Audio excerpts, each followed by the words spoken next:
great early morning to ya, my dear ladies and gentlemen. It is I, of course, Light Liger, and a couple of my subscribers have been lately asking me, where can I trade crypto without undergoing KYC?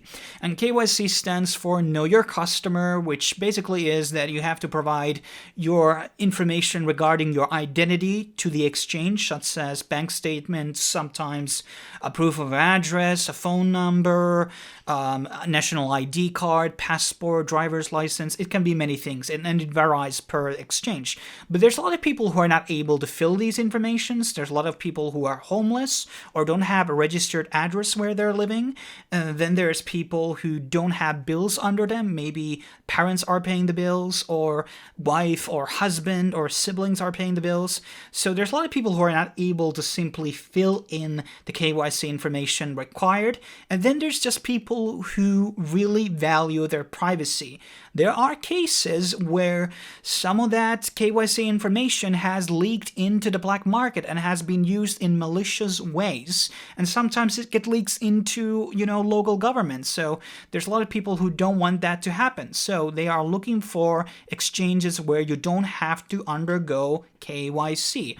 And I've listed now here in this video 9 different options, starting from the biggest to the smallest ones. And there has been a lot of exchanges which have now required you to do KYC this year. Stex and Crex24 come into my mind, and these are due to EU, European Union regulations which have come in effect this year basically. And there's very few exchanges these days which, do not require KYC verification. But of course we have DEX options. But let's get started.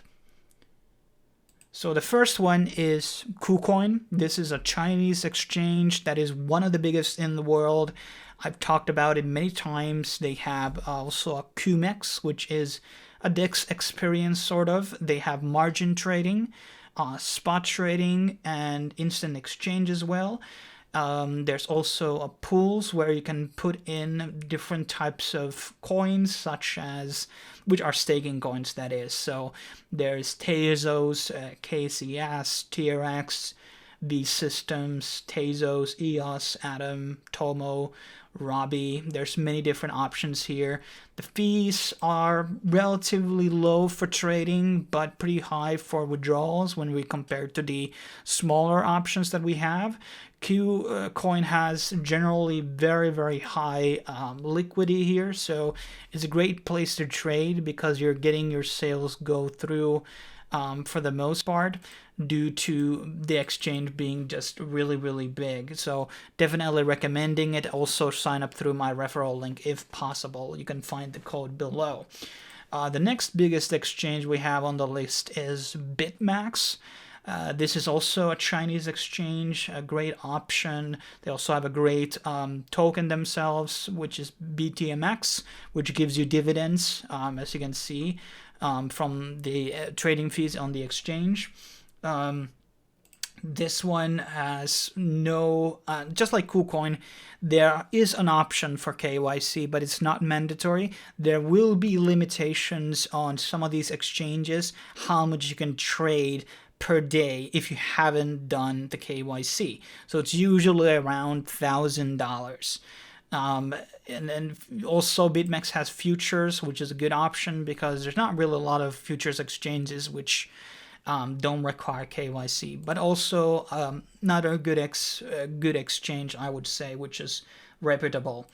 Then we have Mercatox, which is more for a lower gap coins. It doesn't have the same, volumes and supplies as the other two, but Mercatox does have a lot of under the radar coins. It has a lot of community-oriented coins also added here, like Switch got just listed on Mercatox. I personally have been using it for very long. It's very popular among, kind of like European audiences and Russian, because I think the website is originally, this is a Russian. This is definitely not maybe registered in Estonia, but it's probably run by Russians. But definitely more popular among the Western audiences, I would say, and it has pretty good liquidity for certain types of coins, so it's an ideal option, and it's pretty easy to register without any hassle. Some of these websites, I do want to mention, especially the Chinese ones,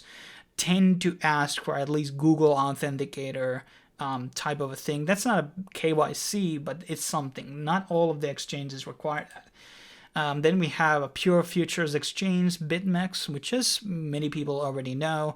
It is banned from America, but you can use a VPN. Bit risky though if you get caught, because your account will get closed. Not immediately, but after a warning period, so you can still withdraw your funds. Still one of the biggest exchanges when it comes to futures trading. So definitely recommending to check it out, because there's no KYC on the platform whatsoever. And you don't even need to add the two-factor authenticator on the platform. The company is registered in the Caymans or Seychelles. I think there's no, it's not the same thing, but it both are kind of like tax havens, so to speak. Then we have another Chinese one called Bitrue. Pretty new one, also reporting fake volume, so I'm not really sure, do I believe that they're the bigger as they tend to claim to be. Very XRP focused, so fuck that, but definitely a good solution also. Bitrue does require a phone verification. That might be a problem with some people. I don't really list it as a KYC because you can get back burner phones, so meaning that you can just get a prepaid phone and use that for the verification. So that's an okay option still, but I can understand if people don't even want to give phones or don't want to spend money on a burner phone. I find it kind of useful in crypto, to be honest, to have a phone where I just use for registering sometimes, so that's pretty good. There's no futures sell up on, so it's a pretty normal based exchange. And as they say, XRP focused, but I think it's clean layout, and it's definitely okay. And then we have another Chinese exchange, and you can even buy money directly, apparently, on the website. I don't know if that requires KYC, but it has perpetual and spot trading here. Bitforex is also, I think, relatively new, maybe came out last year or this year.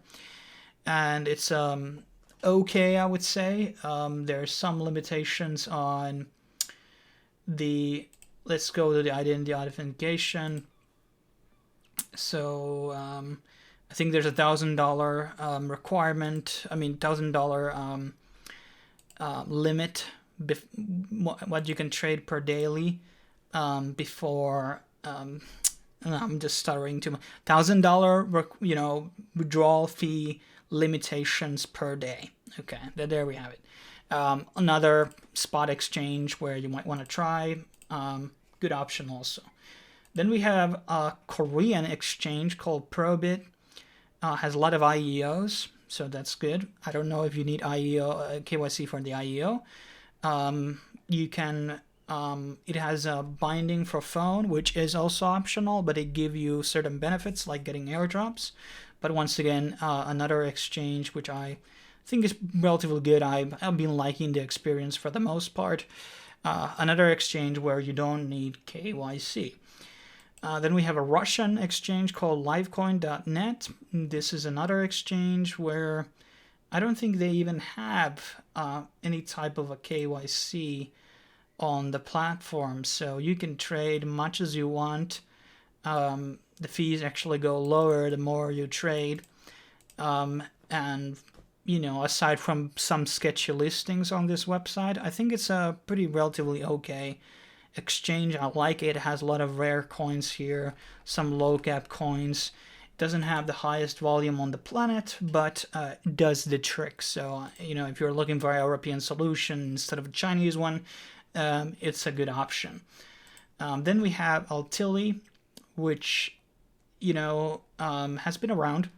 It doesn't have the best liquidity, and I kind of like it, but yes, I said, because they have so many pairings for each of the coins, it has very, very poor liquidity, but everything how the website runs and easy to use is very fluid. I find it very easy to do. I've done the government identification, which I did for other reasons. It was for token listing.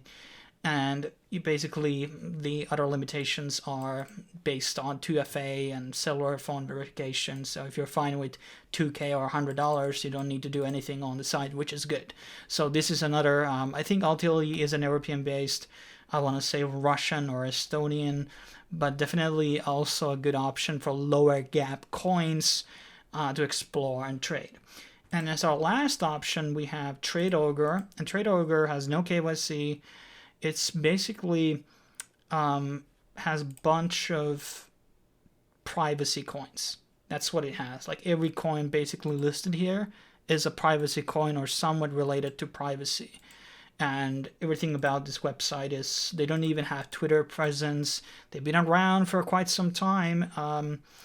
Maybe we can find, well, there's no trademark there, but it has very low fees in my opinion.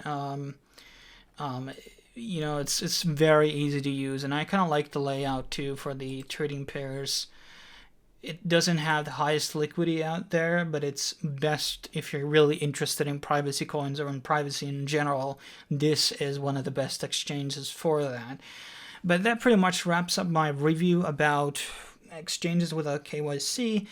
I might do some specific reviews on some of these exchanges later, and also I might do an article where I have more of these listed, but these are the ones that I've been using, and these are the ones that I think are the better ones out there, of the ones that don't require you to go under KYC.